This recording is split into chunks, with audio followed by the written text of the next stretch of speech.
नमस्कार, मेरा नाम अरुही है और मैं कक्षा 8वीं की छात्रा हूँ। आप सभी को पता है कि आज शनिवार है और प्रत्येक शनिवार को हमारे विद्यालय में एक विशेष कार्यक्रम होता है जिसका नाम है साक्षात्कार। इस दिन हम अपने प्रधानाध्यापक, अपने विद्यालय के किसी शिक्षक, किसी बच्चे, कोई ग्रामीण या फिर किसी पदाधिकारी का साक्षात्कार करते हैं। तो उसी के क्रम में आज हम हमारे अभिषेक सर का इंटरव्यू लेने जा रहे हैं। तो सबसे पहले मैं आपको इनसे परिचय करा दूं। जैसा कि मैंने बताया, इनका नाम अभिषेक है और ये हमारे हिंदी के शिक्षक हैं। ये हमारे विद्यालय में TRC में जून में ज्वाइन किया। तो आज हम एक पत्रकार के रूप में हैं। हो सकता है कि हमारे सवाल मुश्किल हो, पर मैं आशा करती हूँ कि हमारे अभिषेक सर हमारे प्रश्नों का उत्तर सरल भाषा में देंगे ताकि सभी बच्चों को इनका उत्तर समझ आ सके। तो सर, सबसे पहले हमारा सवाल है कि हमें ये पता चला है कि आपकी स्कूलिंग दिल्ली से हुई है। तो हम आपसे पूछना चाहते हैं कि दिल्ली के स्कूल और हमारे मध्य विद्यालय गंगा के स्कूल को तुलनात्मक रूप से आप कैसे देखते हैं? सबसे पहले तो धन्यवाद प्रधानाध्यापक महोदय का, जिन्होंने मुझे यह मौका दिया कि आज आप सभी के समक्ष मैं अपना साक्षात्कार कर रहा हूँ बच्चों के साथ। आवाज़ आ रही है सभी को?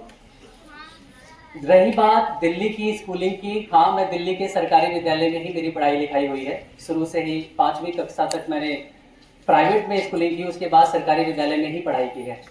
और बात करूँ इंफ्रास्ट्रक्चर की यानी आधारिक संरचना की, तो वहाँ के विद्यालय यहाँ से बड़े होते हैं और काफ़ी सारा स्टाफ होता है। हर सब्जेक्ट का अलग टीचर वहाँ पर मौजूद होता है, जैसा कि मैं यहाँ पर नहीं देख पाता हूँ। यहाँ पर जैसा कंप्यूटर के शिक्षक यहाँ पर नहीं है, तो यहाँ पर किसी न किसी शिक्षक को ही कंप्यूटर का काम करना पड़ता है। वो प्राइमरी का हो सकता है या जिसको वर्क का नॉलेज हो। वहाँ पे ऐसा नहीं होता। वहाँ फिजिकल एजुकेशन का अलग टीचर है, कंप्यूटर का अलग टीचर है, ताकि सभी टीचर अपने अपने सब्जेक्ट पर फोकस कर सके, इस पर ध्यान रहता है। रही और दूसरी बात मिड डे मील की, जितना बढ़िया मिड डे मील मुझे यहाँ पर लगता है, जितनी अच्छी व्यवस्था है उतनी दिल्ली में नहीं है। और मिड डे मील के हिसाब से गंगहर बहुत अच्छा है। और पर्यावरण की बात करूँ तो यह विद्यालय प्रकृति की गोद में बसा हुआ है। और आप दिल्ली जाइएगा तो मेट्रो, कंक्रीट के पत्थर, आपको पेड़ देखने के लिए शायद काफ़ी दूर चलना पड़े और इक्का दुक्का पेड़ दिखे। तो ये मूल अंतर है। और बच्चों की बात करूं तो बच्चे मुझे यहाँ पर संसाधनों के अभाव में जितना अच्छा प्रदर्शन कर रहे हैं, शायद दिल्ली के बच्चे नहीं कर पाते।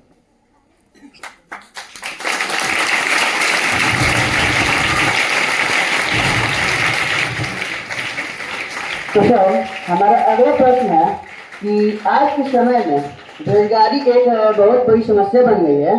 तो आपका शिक्षक बनना ही लक्ष्य था या आप यूं ही शिक्षक बन गए? काफ़ी अच्छा प्रश्न है। कभी नहीं सोचा था कि शिक्षक बनूंगा। आफ्टर 12th ग्रेजुएशन में एडमिशन लिया तो उस समय सरकारी नौकरी का सोचा भी नहीं था, केवल ग्रेजुएशन अच्छे से कर रहा था। मेरा BA हिंदी ऑनर्स रहा है दिल्ली यूनिवर्सिटी से। तो पूरा समय उन 3 सालों में भी ये नहीं सोचा था कि आगे क्या करना है। जब ग्रेजुएशन पास आउट हुआ 2021 में, मेरा ग्रेजुएशन पास आउट हूँ मैं, तो उसके बाद B.Ed में एडमिशन ले लिया।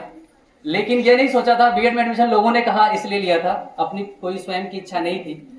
सरकारी नौकरी की तैयारी तब मैंने स्टार्ट की। SSC, रेलवेज, वनडे एग्जाम की जितनी तैयारी होती है वो सब मैं करता था उन 2 सालों में जब मेरा B.Ed चल रहा था। हालांकि कुछ में प्री निकला, मेंस क्वालिफाई नहीं हुआ, किसी में फिजिकल में बाहर हो गया। तो मुझे याद है आज भी मेरा SSC GD का फिजिकल था और उसके 1 हफ्ते बाद मेरा CTET का एग्जाम था। लग रहा था कि SSC GD में नंबर काफ़ी अच्छे थे, सिलेक्शन हो जाता, लेकिन मैं दौड़ नहीं पाया, मैं गिर गया था। तो उसके बाद CTET का एग्जाम था 1 हफ्ते बाद। तो मेरे कुछ फ्रेंड्स और थे जिनका फिजिकल निकल गया था, वो क्वालिफाई हो चुके थे। वो सब आए थे घर पर मुझसे मिलने कि अब कैसे क्या होगा। CTET का एग्जाम था, मैं जा रहा था CTET का एग्जाम देने, पता नहीं था कि भविष्य कैसे क्या चलेगा।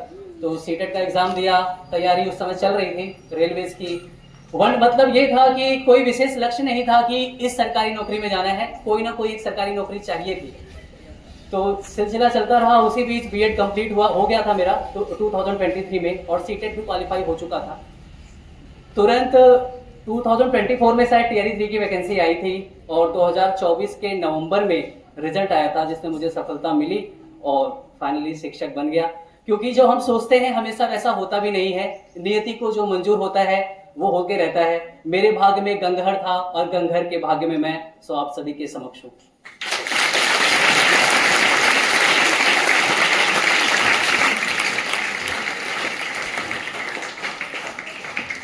सर, और मेरा अगला प्रश्न है कि क्या आप हम बच्चों को पढ़ाकर अपने आप को प्रसन्नता महसूस करते हैं? ये भी काफी अच्छा प्रश्न है। इसके लिए मैं कहूंगा हाँ भी और ना भी, क्योंकि प्रसन्नता मुझे तभी होती है यदि मैंने कोई भी टॉपिक डिलीवर किया क्लास में। मान लीजिए मैं संज्ञा पढ़ा के आ रहा हूँ, मैं हिंदी का शिक्षक हूँ तो हिंदी विषय की बात करूंगा। अगर मैंने संज्ञा पढ़ाया क्लास में और वही बच्चे जवाब दे पा रहे हैं जो अच्छे हैं, यदि मैं खराब शिक्षक होऊंगा तो भी वो बच्चे जवाब देंगे क्योंकि उनकी मेमोरी शार्प होती है। लेकिन जो बच्चे स्लो लर्नर होते हैं, जब वे भी आपके पढ़ाए हुए का उत्तर देते हैं तो वही शिक्षक की वास्तविक सफलता है। तो खुशी तभी होती है जब ऐसे बच्चे जवाब देते हैं जिनसे मुझे उम्मीद नहीं है कि ये कुछ बोलेंगे और फिर उत्तर देते हैं, तो बहुत अच्छा लगता है तब। बाकी ऐसा ही रहता है। तो सर, अब हमारा अगला प्रश्न ये है कि हमें तो अपने प्रधानाध्यापक से बहुत डर लगता है, जबकि ना वो कभी छड़ी लेकर घूमते हैं और ना ही हमें बात बात पर पीटते और डांटते हैं। हमें प्यार भी करते हैं और मित्रवत रहते हैं। तो सर, हमारा प्रश्न ये था, क्या आपको भी हमारे प्रधानाध्यापक से डर लगता है? डर की बात नहीं है। सबसे पहले मैं ये नहीं कहना चाहूंगा कि डर बुरी चीज है। यदि आप गलती करते हैं तो आपको डरना चाहिए। यदि आप डर के गलती करके और डरते नहीं है तो ये दिखाता है कि आप में कितनी संस्कारहीनता है। डर स्वाभाविक है। यदि मैं गलती करता हूं तो हाँ, मुझे भी डर लगता है और आप लोगों को भी लगना चाहिए गलती करने पर। नेक्स्ट। सर, अब हमारा अगला प्रश्न यह है कि चेतना सत्र के समानांतर बहुत से कार्यक्रम होते हैं, जैसे संगीत का अभ्यास, बागवानी और कमजोर बच्चों के लिए विशेष कक्षा का संचालन होता है। तो मेरा प्रश्न यह है कि आप इसे कितना सार्थक और व्यवहारिक समझते हैं? जी, मैं बिल्कुल इसको व्यवहारिक और सार्थक समझता हूँ। कारण यह है कि यदि सरकार मिशन दक्ष जैसे प्रोग्राम लागू करती है तो फिर शिक्षक स्वतंत्र नहीं होता, उसको कुछ ना कुछ रिपोर्ट बना के भेजनी होती है, तो उस जल्दीबाजी में बच्चों पर काम करता है। लेकिन हमारे प्रधानाध्यापक महोदय ने अभी कोई ऐसी स्कीम नहीं चल रही है, कोई ऐसी योजना नहीं चल रही है, लेकिन जो बच्चे कमजोर हैं उनको पढ़ाने के लिए शिक्षक को स्वतंत्र छोड़ दिया है कि आप इन बच्चों को अपने तरीके से पढ़ना और लिखना सिखाएं। और रही बात बागवानी और संगीत की, तो मैं समझता हूँ बागवानी, यदि हम एक पेड़ या एक पौधा लगाते हैं और खुद लगाते हैं तो हम बहुत केयरिंग हो जाते हैं, उसका बहुत ख्याल रखते हैं। तो मैं कहीं ना कहीं समझता हूँ बागवानी और संगीत ये हमें भावात्मक रूप से चीजों से जोड़ता है, पेड़ पौधे के प्रति हमारे भीतर लगाव जागता है। संगीत और पेड़ पौधे, बागवानी, ये दोनों ही मुझे लगता है हमें भावात्मक रूप से मजबूत बनाते हैं। तो बिल्कुल सार्थक है। और बच्चे, मिशन दक्ष अभी नहीं चल रहा है लेकिन फिर भी हमारे विद्यालय में मिशन दक्ष जैसी प्रोसेस चल रही है और बच्चे बहुत अच्छा सीख रहे हैं। तो ये पूरी तरह से सार्थक और व्यवहारिक है। सर, अगला प्रश्न थोड़ा सा गंभीर है। जैसा कि हम जानते हैं कि इस विद्यालय में बहुत सारे ऐसे बच्चे हैं जो कि 6, 7, 8 क्लास में चले गए हैं, लेकिन उनको शुद्ध हिंदी भी पढ़ने नहीं आती और जोड़ घटाव भी नहीं पढ़ने आती। इस दिशा में आप उनको क्या कहना चाहते हैं? इस दिशा में जो मैं कहना चाहता था वह कदम इस विद्यालय में उठाया जा चुका है। उसके लिए यही किया जा सकता है। मैं क्लास में मैनेज नहीं कर सकता क्योंकि हमारी क्लास में लगभग 80 से 85 बच्चे का एनरोलमेंट है, जिसमें से 65 से 70 बच्चे रोज प्रेजेंट रहते हैं। तो ऐसे में मैं अच्छे बच्चों को और कमजोर बच्चों को साथ में लेकर नहीं चलता। इसीलिए ये जो मिशन दक्ष जैसा कार्यक्रम है, चेतना सत्र के दौरान विशेष कक्षा का संचालन वो हमारे यहाँ हो रहा है ताकि बच्चे हिंदी पढ़ना लिखना सीख सकें। और टीचर्स हमारे यहाँ के बहुत बेहतर कार्य कर रहे हैं और बच्चों में बहुत सुधार हुआ है।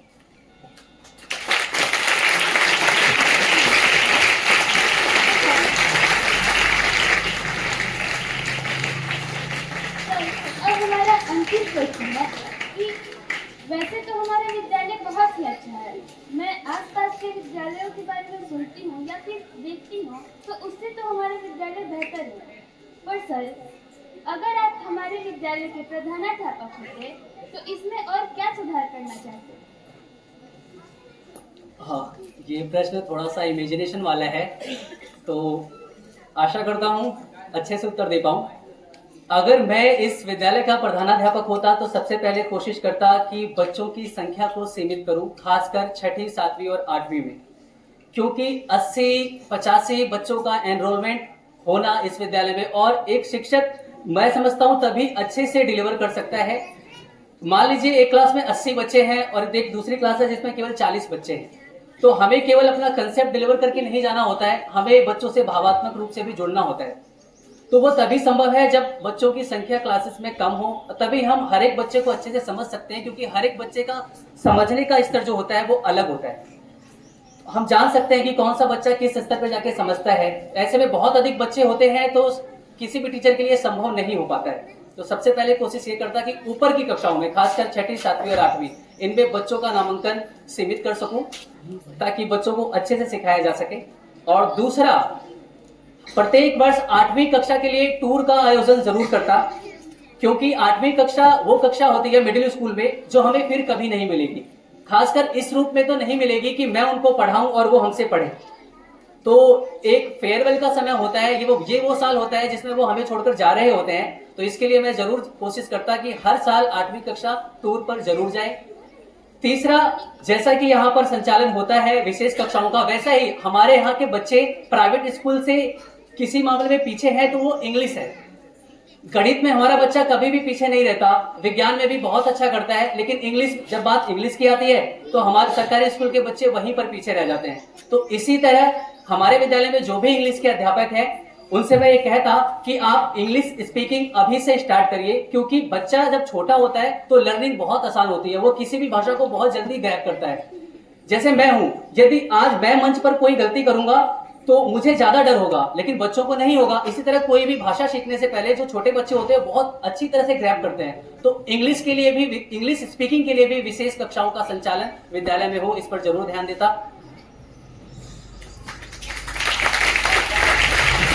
और सर, अगर आपसे कहा जाए कि आप हमारे विद्यालय की 3 विशेषताओं को बताइए तो आप क्या बताएंगे?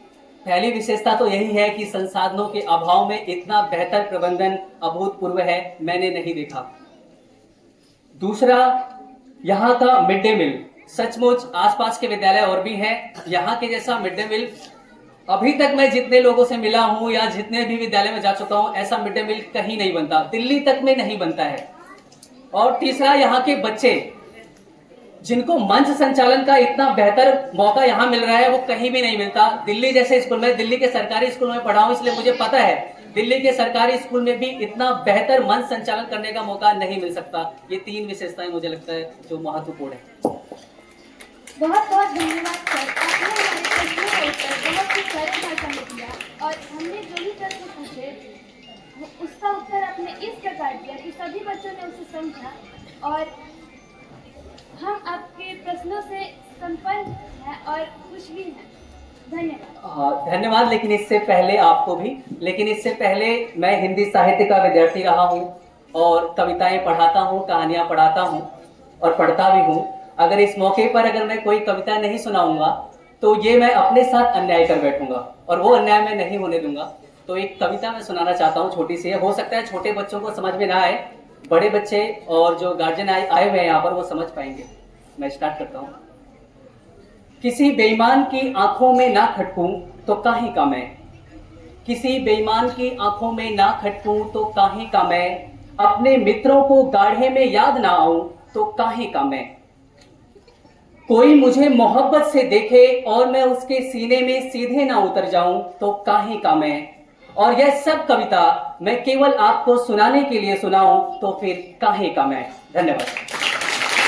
पूरा इंटरव्यू आपने भी सुना और उससे अधिक धन्यवाद आप बच्चों का कि आपने इतना शांतिपूर्वक चीजों को सुना, धैर्य बनाए रखा और शांति बनाए रखा। बहुत बहुत धन्यवाद आप सबका।